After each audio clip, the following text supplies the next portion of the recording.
સમગ્ર ભારત દેશ સંપૂર્ણ વિશ્વની અંદર લોકશાહીમાં માનનારો દેશ છે. ભારત દેશનું બંધારણ વાણી સ્વતંત્રતા, પોતાના પ્રશ્ન રજૂ કરવા માટે સંપૂર્ણ આઝાદી ભારત દેશના નાગરિકોને છે. ત્યારે 2014 પછી દુઃખ સાથે કહેવું પડે છે કે લોકશાહીની અંદર કોઈ પણ વ્યક્તિ પોતાનો હક માટેનો પ્રશ્ન રજૂ કરી શકે તો ત્યાં અવાજ દબાવવાનું કામ સમગ્ર ભારત દેશની અંદર ચાલી રહ્યું છે. અનેક આંદોલનો થયા હશે, અનેક લોકોએ પોતાનો અવાજ બંધારણીય રૂપે સરકારની સામે રાખવાનો પ્રયત્ન કર્યો હશે, પણ એ અવાજને દબાવવાનું કામ વર્તમાન સરકાર કરી રહી છે. ત્યારે સમગ્ર દેશની અંદર જે કહી શકાય કે જેને આજે એક ભારત દેશના નાગરિક તરીકે ગર્વ મહેસૂસ કરી શકાય, છાત્ર, એ સમગ્ર ભારત દેશના છાત્રને નતમસ્તક વંદન કરું છું કે આ વર્તમાન સરકારને પોતાના અભિમાનથી નમાવાનું કામ આ સમગ્ર દેશના છાત્રોએ કર્યું છે. ઘણા દિવસોથી સમગ્ર ભારત દેશના છાત્રો જંતર મંતર સમગ્ર સ્ટેટોમાં, શહેરોમાં પોતાની રીતે પોતાનો અવાજ અને પોતાના અધિકારની લડાઈ લડી રહ્યા હતા.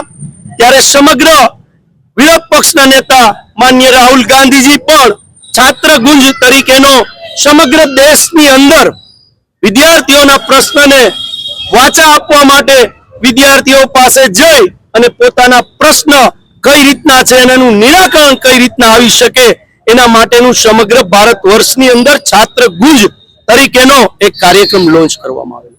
ત્યારબાદ જંતર મંતર ઉપર વિદ્યાર્થીઓએ જે રીતે પોતાના આક્રમક રીતે પોતાનો અવાજ બંધારણ સ્વરૂપે રજૂ કરવાનો પ્રયત્ન કરતા હાલની ભારતીય જનતા પાર્ટીની સરકાર દ્વારા વિદ્યાર્થીઓ ઉપર લાઠીચાર્જ, ક્યાંક અવાજ દબાવવાનો પ્રયત્ન સમગ્ર સરકારે કર્યો. પણ આજે ગર્વ સાથે, એક ઇન્ડિયન નાગરિક તરીકે ગર્વ સાથે મને આનંદ એ વાતનો છે કે મારા ભારત દેશના છાત્રોએ એ અવાજ દબાવવાનો પ્રયત્ન કોઈ પણ કર્યો હોય એ પણ કોઈ રીતે દબાણા નહીં. અને આજે ભારતીય જનતા પાર્ટીની સરકારે ઘૂંટણીઓ પડીને સમગ્ર ભારત દેશના છાત્રો પાસે ઘૂંટણીઓ પડીને ધર્મેન્દ્ર પ્રધાનનું રાજીનામું પણ લેવામાં આવ્યું અને સમગ્ર જે બાબતો જે માંગ કરી રહ્યા હતા દેશના છાત્રો, એ બધી માંગ પણ આજે વર્તમાન સરકારે સ્વીકારવી પડી. આવનારા દિવસોની અંદર ભારત દેશ એ જ આપણને શીખ આપે છે કે લોકશાહીની અંદર તમારી જ્યારે અન્યાય થતો હોય ત્યારે એક બની નેક બની કોઈ પણ સરકાર હોય એની સામે અવાજ સારી રીતે તમે રાખશો તો આ ભારત દેશ છે લોકશાહી અને બંધારણમાં માનનારો દેશ છે. કોઈ પણ સત્તા સ્થાને હોય, છેલ્લા 12 વર્ષે તો 14 વર્ષે પણ એમને માનવું પડશે. આજે ફરીથી જે લોકશાહી અને બંધારણની સ્થાપના અને એક છાત્રોએ આપણને જે શીખડાવ્યું છે કે સમગ્ર દેશની અંદર પોતાના અધિકાર માટે એક મક્કમતાથી લડાઈ લડો તો કોઈ પણની સરકાર હોય એને ઘૂંટણીએ લાવવાનું કામ આ છાત્રોએ કર્યું છે. છાત્રોને અભિનંદન આપું છું. કારણ કે એટલા માટે અભિનંદન આપું છું કે આ દેશની અંદર વર્તમાન સરકારની જે માંગ વિદ્યાર્થીઓ કરી રહ્યા હતા એ પૂર્ણ કરી.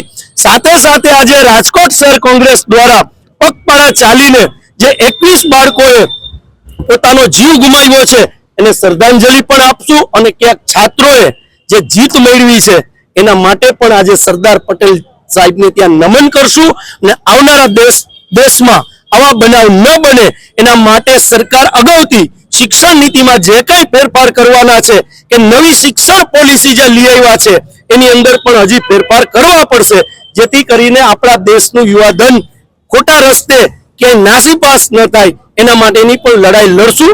આ ભારત દેશનો કોઈ પણ નાગરિક પોતાનો અવાજ સરકાર સામે રાખતો હશે એની પાછળ કોંગ્રેસી વિચારધારા તરીકે અમે એમની સાથે છીએ. 21 જે વિદ્યાર્થીઓ આમાં ક્યાંક એમને જીવ ગુમાવ્યો છે એમને અમે શ્રદ્ધાસુમન આપીએ છીએ અને જે જીત થઈ છે છાત્રોની એ ગુલાબ થકી આજે અમે સરદાર પટેલના સ્ટેચ્યુએ જઈ એની જીતની પણ ખુશી વ્યક્ત કરવાની છે.